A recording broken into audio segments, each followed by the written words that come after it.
Hey everyone, welcome back to Playing Quietly. My name is Ryan, and today I am bringing you another Remnant 2 guide. Today we're going to be going over what has been my favorite build throughout the Dark Horizon DLC. Now this build is going to revolve around Dark Matter Gauntlets and shield generation. So to start things out, we are going to have the Warden in our Prime slot. This is going to give us access to a whole bunch of different shield buffs, as well as some nice damage buffs. The Prime perk Dynamic is going to help us generate a shield of 23.3% of our max health over 2 seconds when we don't take damage for 10 seconds, and it's also going to increase the Nerudian energy reserves of our drone by 50%. Galvanize is going to give us a nice damage boost of 25% as well as a 5% crit chance bonus. Safeguard is going to let our drone give us 1 stack of Bulwark, which is going to increase our incoming healing effectiveness by 10%. With Contingency, when our health drops below 25%, we gain a shield for 29.1% of our max health, and it's going to last 10 seconds, as well as increase our movement speed by 15%. With Energize, our relic use is going to grant us a shield of 29.1% of our max health, which is going to last 10 seconds. For our second slot, we are going to be going with Challenger. This is going to give us access to close quarters, which is going to grant us 35% increase to all damage to enemies within 10 meters. With Intimidating Presence, after we activate a Challenger skill, enemies within 15 meters are going to deal 10% less damage for 15 seconds, with an additional 2.5% damage reduction per enemy affected. And with Face of Danger, when we use a relic within 10 meters of an enemy, we're going to be granted 2 stacks of Bulwark and 10% increased damage for 10 seconds. For our armor, we are going to go with Leidos Mark I for our helm, chest, and legs, and for the gauntlets, we're going to go with the Crimson Guard gauntlets. With traits, this is going to put us at the threshold so that we don't have the fatty flop. We do, however, want that fatty roll, as it is going to have the 50% stamina penalty cost. And we'll see why in a little bit. There are a whole bunch of different relic options you could use here. However, I am a big fan of Profane Heart just because I like the lifesteal, and because we are going to be dealing such big damage, lifesteal actually works really well with this build. Coming over to the next slot, we are going to be going with the Matriarch's Insignia. This is going to increase our melee damage by 35% and cause all successful melee attacks to restore 10 stamina.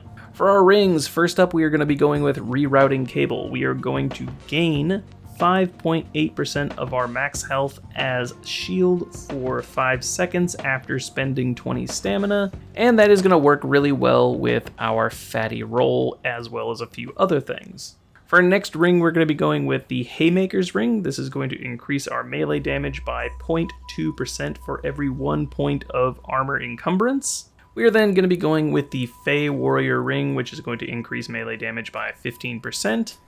And then the last ring is largely left up to you. However, as I said before, lifesteal works quite well with this build, so I am going to go with the Dying Ember Ring, which is going to grant us 6% of base melee damage dealt as lifesteal.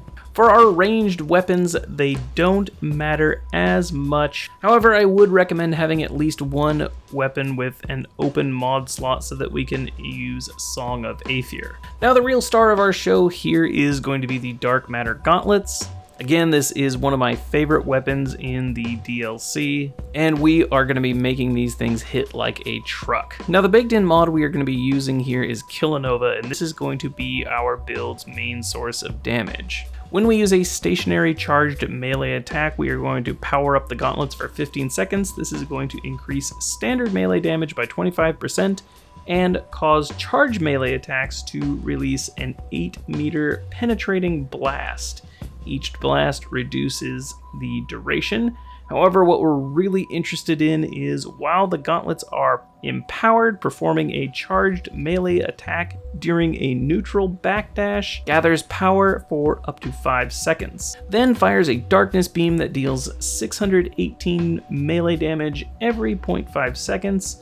The beam duration equals the time charged, then ends Killanova after firing. We're going to couple this with the Steadfast Mutator so that we cannot be knocked out of our charged melee attacks.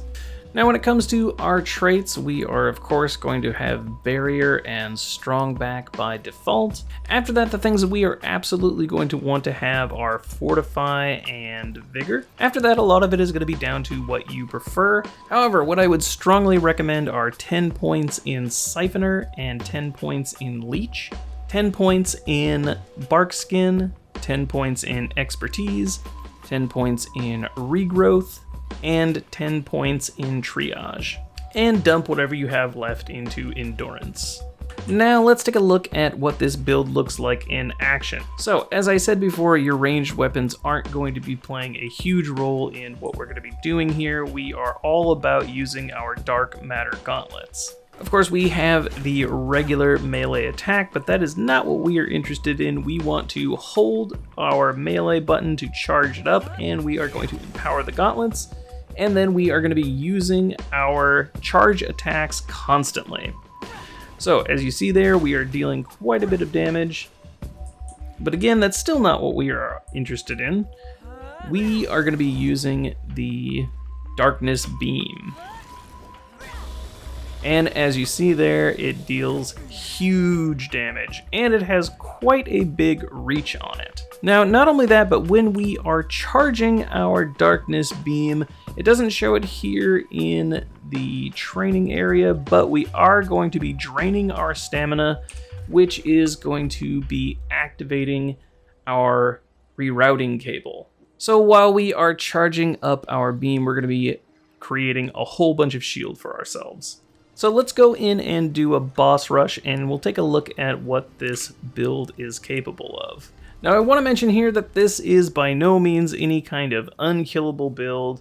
It isn't going to be one-shotting bosses, but it is really fun to play, and you are going to be able to comfortably do nightmare content with really no problem.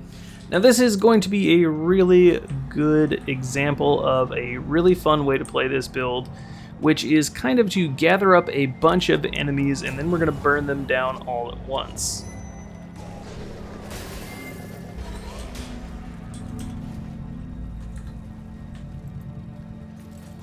So of course when we start things out, we do want to summon our drone. We already have an elite enemy here. We are just going to see if we can't gather up some enemies here. This isn't really required, but it is going to make things pretty fun. We're going to go ahead, charge up our Darkness Beam, and there we go. Burning things down, absolutely no problem. And again, as we're running around, we are also draining our stamina, which is helping our rerouting cable to build shields. We gather up another group of enemies, burn them down with Darkness Beam. Now, if our drone does get low on energy, we are able to charge it up with the repair tool, which is what I am using in my alternate slot. Alright, so we have our first aberration here, so let's gather him up.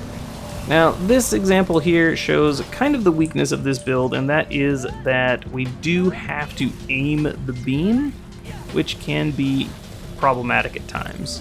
So I believe we're going to be fighting the Primogenitor as our boss here, which is probably one of the more difficult bosses to go up against with this build, but we'll see how we do here. Really, any of these smaller bosses that move around a lot are going to be pretty difficult for us.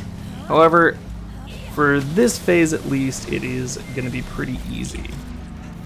Now, it should be mentioned that when we are firing the Darkness Beam, there is a very small AoE around us. So if the enemies are to our immediate left or right, they will deal damage to them. I'm not sure about if they are behind us, although it seems like Primogenitor just took some damage there. So one of the important things to note here is that we are not really taking any damage through our shield, even though, like I said, this is a really kind of tough fight for this build to get through. We're not really taking any damage, so we're not really in any... Oh, and there we see we are doing some of that AoE damage to enemies to our side.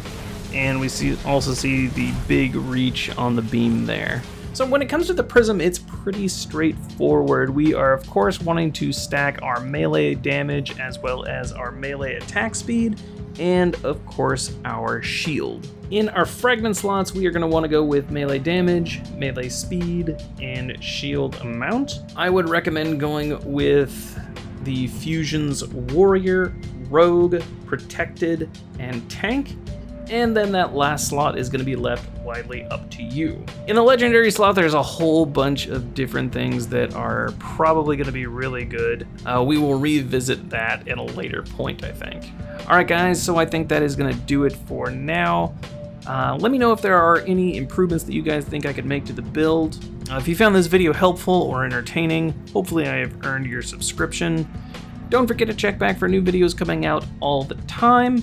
Until then, we'll see you guys next time. Have yourselves a good one.